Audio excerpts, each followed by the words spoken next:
Welcome to today's conversation.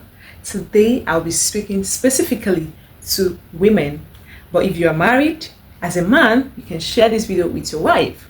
So, not just women in this case, but stay at home mom or moms who are, in quotes, housewives. Yes, I want to share something there to my heart because I am also one of you. I am a stay-at-home mom and proudly one.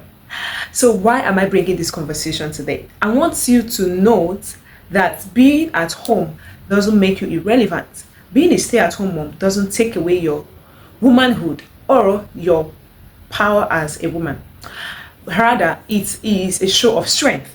I know that there is this argument in our society today whether women should stay at home and nurture their children, especially those that have very young children, and people that argue that it's not right that women should be out there, rather they should nurture their children at home. And so we have two camps: people that believe women should be allowed to do all these things and they shouldn't be tied down in the home, they shouldn't even stay in the house and all of that and all of that. And on the other hand, people are saying women should be able to stay at home and not worry about making money and all of that, so that their children can be groomed. Everyone can all be out there. We have to have people who stay back to nurture the young ones. And of course, after a while, you are free now to go in and do whatever it is that you want to do.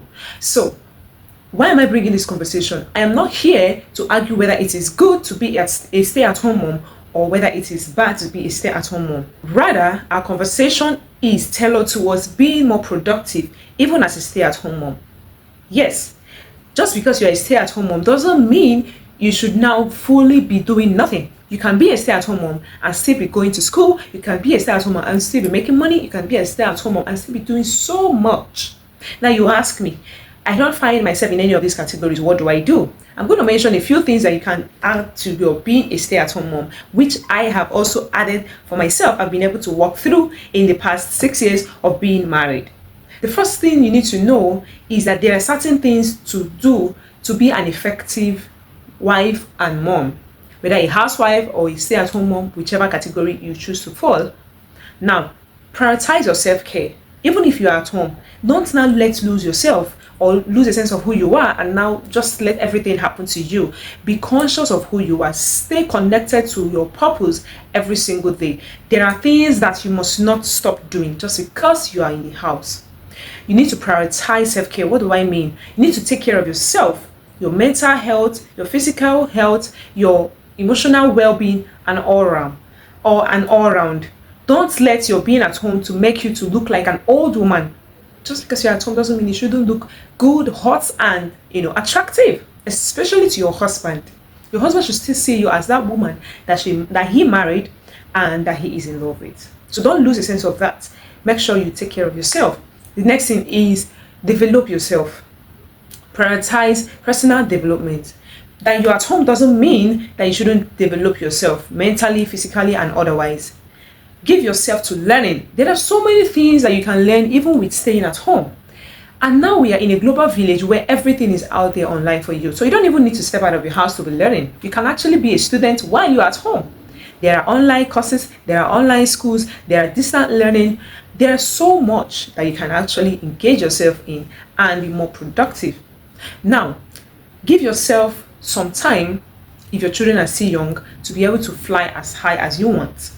I know that it might sound weird, but by the same time when your children are quite young, may not be the best time to pursue a career that will take you out of the home as often as someone else who doesn't have children or have toddlers or young children. So you need to be able to know what you can do part-time and what you cannot do at a particular season of your life. Now, let's look at some of the things that you can do to be more productive. Number one, you can go back to school. While you're at home, what stops you from advancing yourself? Even if all you have is an O-level certificate, like you say in Nigeria, or a high school certificate, or in other parts of the world, what stops you from advancing from that to something else? You can go for your first degree, you can go for your second degree. Even if you've done your first degree and you choose to do another course, you can actually go back to school and become a new student entirely. Yes, one of the things you need to note is that every single day of your life, you are growing or dying. You can grow when you keep learning. You will start dying when you stop learning. So give yourself to constant learning. It's just like flowers. When you water the flower, it keeps growing and nurturing and blooming and blossoming. But if you leave it without watering it, without weeding it, without doing any form of care, it dies off. That is what happens to us. We need to grow ourselves. We need to nurture ourselves, and nurture yourself with knowledge, with learning, with information that are vital for your growth. So you can go back to school. That's the first thing you can think of.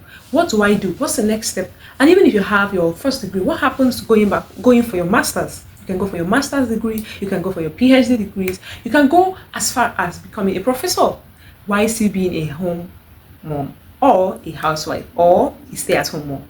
So nothing is stopping you from going further in your studies.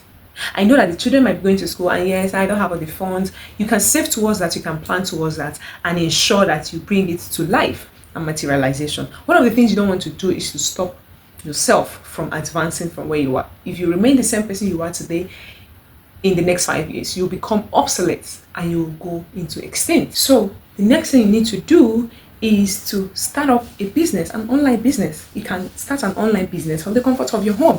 For instance, I personally run business. I run about 2 businesses. Number 1 is perfume business. The next is healthy drink business. So I don't need to go outside. I don't need to be out there. I don't need to own a shop. Yes, some people can prefer that. But for a start, you can just start from your home. And you don't need to break a bank to start. You can start with marketing what other people have in the name of your own. And when you get orders, you can go and pick it up from someone. Tell the person, okay, I started this. I don't have all the money, but whenever I get order, I'll come and pick it up from you. I'll just take something out of it as my own profit, and you take the rest. When you do that, you see that your mind begins to think of other options and things you can do to enhance yourself. So don't limit yourself. You can start something. And one of the things you don't want to do is to completely depend on your partner or your husband for everything. You'll get exhausted and you won't feel fulfilled as a woman. One of the things that you need is money. You need money to take care of yourself. And nobody can actually solve all your problems for you.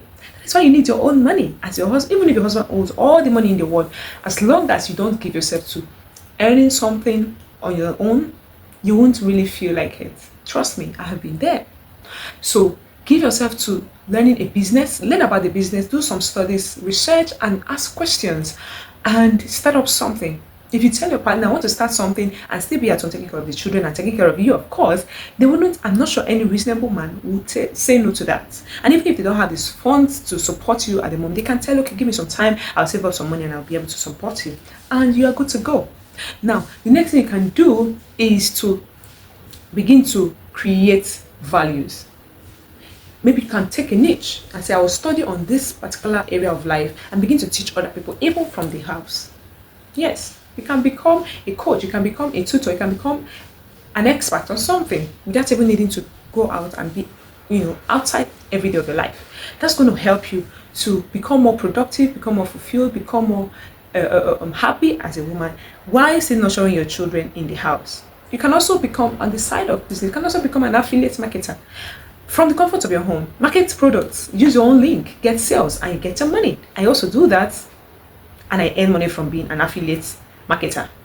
I don't need to talk to people about it. Just using my social media handles, I post it, I put my link, and you buy, and I get my commission, or whatever it is, I get my money without even going outside.